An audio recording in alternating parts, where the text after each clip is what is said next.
Hello Lovepreet भाई। Hello विनय भाई, क्या हाल चाल आपका? बढ़िया।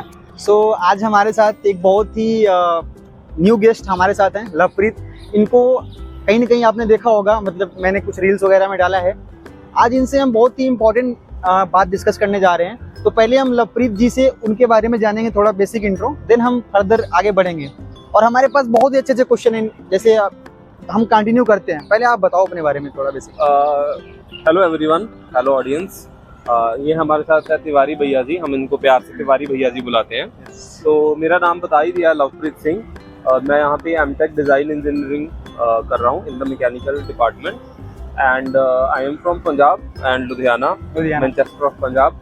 वो फेमस है, वो तो नाम तो कोई भी पंजाब में जानता है तो लुधियाना को जानता होगा। लुधियाना, यस। तो यस, ठीक है। तो आपने बताया, अच्छा आपसे हम एक इम्पोर्टेंट था, आपने बोला कि आप एमटेक कर रहे हो अभी यस डिजाइन में। यस यस, डिजाइन में, मैकेनिकल। Yes mechanical. आपका स्कोर क्या था गेट का, और गेट की रैंक क्या थी? मैकेनिकल से थे आप? हाँ, गेट क्या स्कोर थी? गर्मी हो रही है यहाँ पे थोड़ी, तो हम कहीं बैठते हैं अच्छी जगह पे, ह्यूमिड है, तो अच्छे से बात करते हैं, फिर बताते हैं आपको क्या स्कोर है। क्वेश्चन जाएगा नहीं है, क्वेश्चन जरूर पूछेंगे हम। अभी थोड़ा सा हम लोग भी सोच रहे हैं, गर्मी लग रहा है, कहीं बैठ के अच्छे से डिस्कस करते हैं। थोड़ा कूल इन्वायरमेंट है, यहाँ थोड़ी ज्यादा ह्यूमिडिटी हो रही थी, तो पसीना हो रहा है पाजी को भी, मुझे भी। ठीक है, तो ठीक है, हम लोकेशन चेंज करते हैं। ठीक है, चलो चलो मिलते हैं।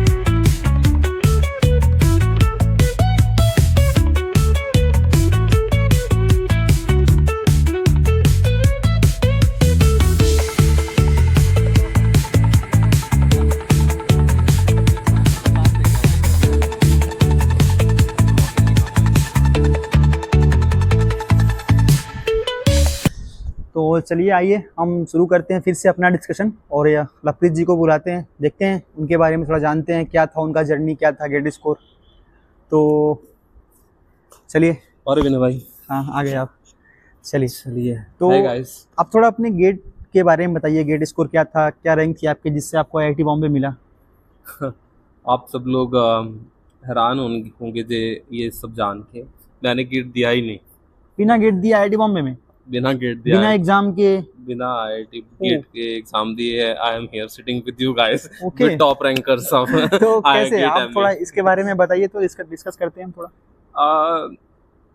ये actually it is a good opportunity that IITs are giving. One thing, ऐसा मैं बताऊं लवप्रीत के बारे में। अभी लवप्रीत एक मैकेनिकल वेस्ट एमएनसी में काम करते हैं, एंड अभी वो एमटेक कर रहे हैं। बाद में आप बताओ। हाँ, तो एक्चुअली एमटेक में जैसे हम एडमिशन लेते हैं यूजुअली, तो वो विद गेट अगर हम करते हैं तो वो मिलती है, जैसे कि आप सब लोगों को पता होगा, टीए कैटेगरीज होती हैं, आरए कैटेगरीज होती है, आरएपी, टीएपी कैटेगरीज होती हैं, ये सारी। बट एक और कैटेगरीज होती है, उसको बोलते हैं स्पॉन्सर्ड कैटेगरी। ओके। तो स्पॉन्सर्ड में भी बहुत सारी सब कैटेगरीज होती हैं। तो उसके बारे में मैं थोड़ा बता देता हूँ।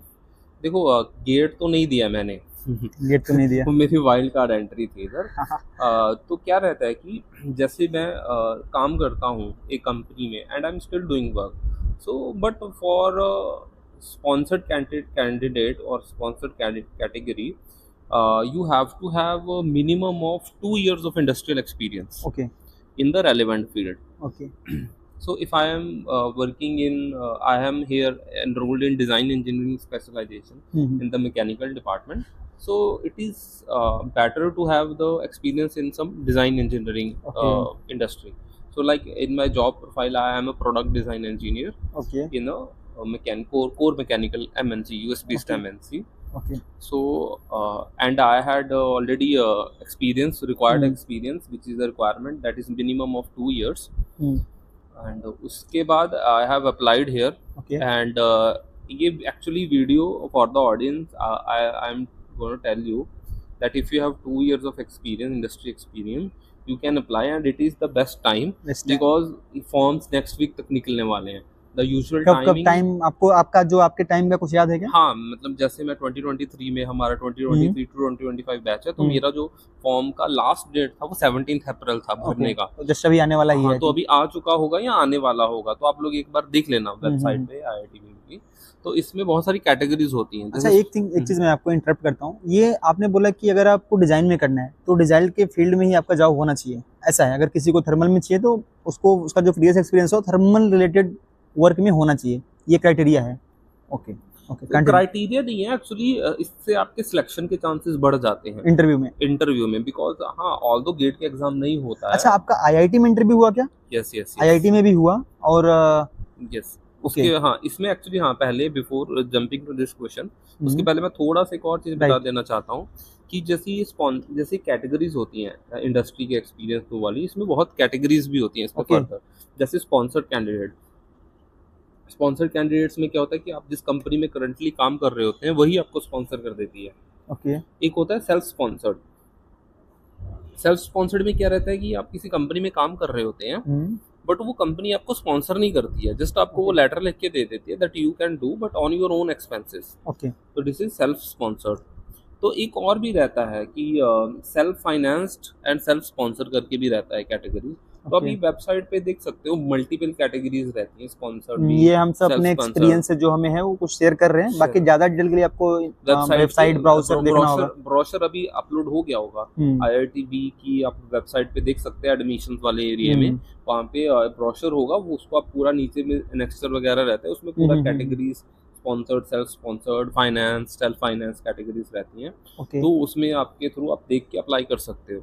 I think self sponsor category में भी कुछ हैं, लोग कर रहे हैं अभी। हैं जैसे हमारे एक और दोस्त हैं स्वाद, हाँ ही सेल्फ स्पॉन्सर्ड कैंडिडेट और मैं स्पॉन्सर्ड हूँ। मेरा मतलब हाँ थोड़ा फाइनेंस का इशू डिफरेंस होता है बट एवरीथिंग इज सेम। और इसमें के coming to the question of Tiwari भाई, यहाँ पे कमेटी बैठती है, 4 to 5 प्रोफेसर्स की कमेटी होती है, तो वो आपसे क्वेश्चंस पूछते हैं। Okay, so why I said कि you it is good if you have the relevant experience before applying to specific relevant specialisation, because फिर उनकी एक्सपेक्टेशंस होती हैं कि अगर आप डिजाइन में you have applied that you have further interest to pursue career in design specialization, so it increases your chance of selection.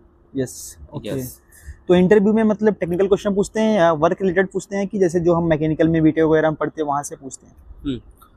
So actually interview में because profs also know that after 2 years students are not much well versed and don't remember mathematical equations and formulas, right, like in GATE GATE you guys do.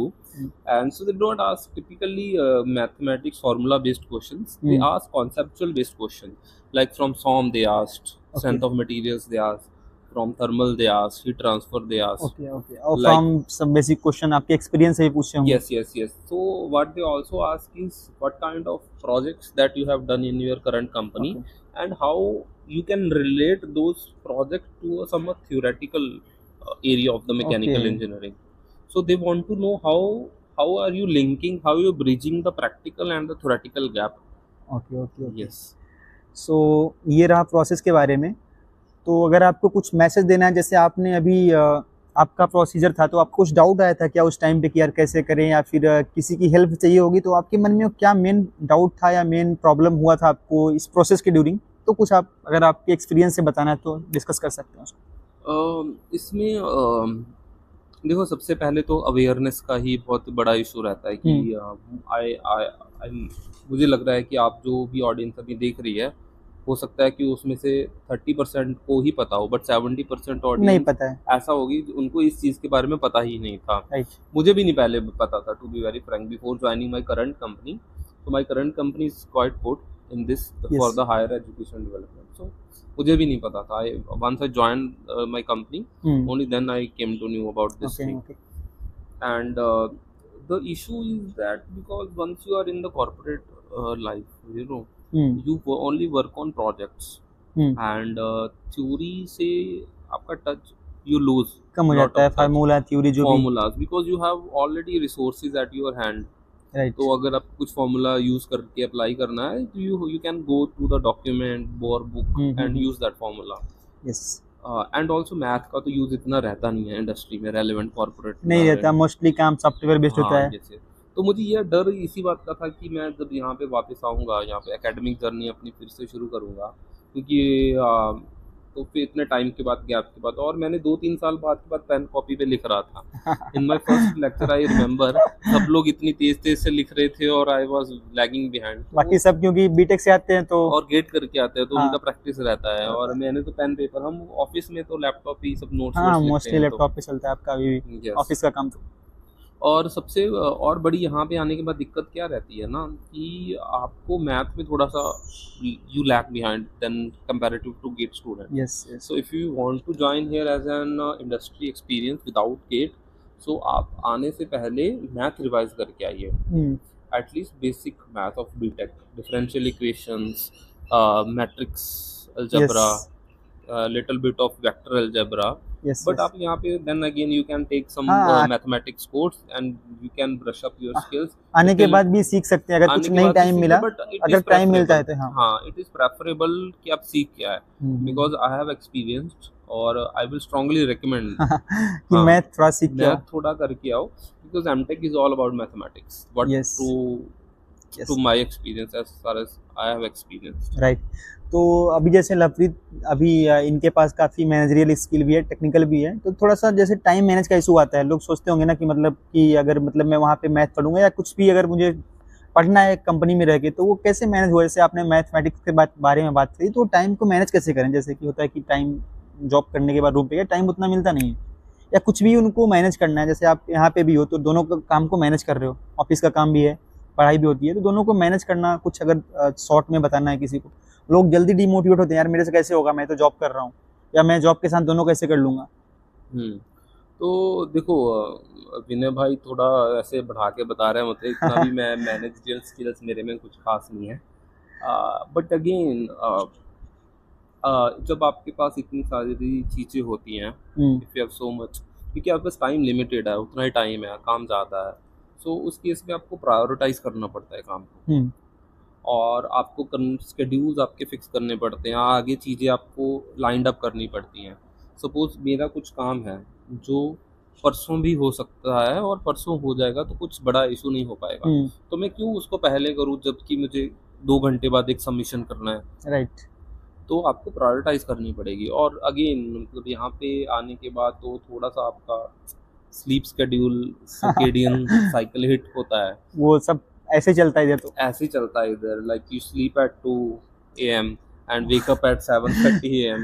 अच्छा, मतलब यहाँ पे lecture conclusion ये था कि priority को decide करना बहुत इंपॉर्टेंट है, आपको प्रायोरिटाइज करना पड़ेगा व्हाट अच्छा, मैटर्स टू यू। कुछ हम मतलब इवेंट, अच्छा यहाँ पे कई सारे टेक्निकल इवेंट होते हैं, नॉन टेक्निकल इवेंट होते हैं, कुछ आपको उन इवेंट्स में जो लगता है कि यार मतलब बेस्ट इवेंट था, मतलब मुझे अच्छा लगा। हाँ, पहली बात तो अगर आप यहाँ पे ज्वाइन करते हो ना, तो आपको you will be bombarded with lots of events, lots of clubs, technical clubs, cultural clubs, so you might get lost. So firstly, like I said, prioritize. Priority is important. आपका इंटरेस्ट देखना, आपको priority देखनी है। अगर आपका sports में interest है तो आप उस वाले इवेंट्स ही अटेंड कीजिए, वरना यहाँ पे इतने इवेंट्स होते हो कि आप क्लास नहीं जा पाओगे, इवेंट ही करते रह जाओगे। हर रोज कुछ ना कुछ चल रहा है, मतलब कुछ ना कुछ चल रहा है, कुछ ना कुछ इवेंट हो रहा है, मतलब पूरे इंस्टी में कुछ चल रहा है। तो जैसे मेरा इंटरेस्ट थोड़ा सा अपने इंटरपर्सनल स्किल्स, नेटवर्किंग स्किल्स, थोड़ा सा स्पीकिंग, जैसे मैं बहुत कम बोलता था, मैं I am a very introvert person, तो मुझे ऐसा नहीं, थोड़ा सा अपने स्किल्स इंप्रूव करने थे, है ना। So then I contested elections and I held one position in PG secretary, या PG secretary of mechanical department, mechanical engineering association. So that was my goal actually, what I want to develop within myself. तो उसके accordingly आपको यहाँ पे prioritize करनी पड़ेंगी चीज़ें, वरना you will lost, you will be doing everything apart from study. बहुत कुछ चलता है इधर, तो ये तो फैक्ट है कि हर एक कोई न कोई इवेंट यहाँ पे आई थिंक 2 दिन 3 मतलब हमेशा। अभी आपने कन्वेंशन हॉल में देखेंगे वहाँ पे कहीं ना कहीं, तो हमारा कहने का मतलब ये था यहाँ पे हम कुछ इवेंट के बारे में देख रहे थे। तो आप कोई इवेंट आपको लगा, कोई बेस्ट इवेंट आपके लिए? हमारा होता है अपने डिपार्टमेंट का एक रहता है mechanical engineering association of mechanical department, it is a student council, एक इवेंट करवाती है traditional day, it is a flagship event. So I feel that was the best event of my life. I was there and that was very good. We had fun. A lot of DJ and DJ, dance, everything. Yeah, it was great. I enjoyed that event a lot. So last message I think हमें अब मतलब बंद करना चाहिए, तो last message अगर लवप्रीत कुछ देना चाहें तो। लास्ट मैसेज इज़ कि आप अपना इंटरेस्ट फॉलो कीजिए, और अगर आपका कोई इंटरेस्ट नहीं भी है तो ऐसा नहीं है सबका इंटरेस्ट होता है। सब चीज़ कई लोग होते हैं कि अपना इंटरेस्ट फाइंड आउट ही नहीं कर पाते हैं। तो आपको अपना इंटरेस्ट ढूंढिए, अगर कोई भी इंटरेस्ट नहीं है, जो चीज़ आपको करना है वो करो, खुद ब खुद इंटरेस्ट बन जाता है। Yes okay, so thanks Lovepreet. Thank you Vinay भाई।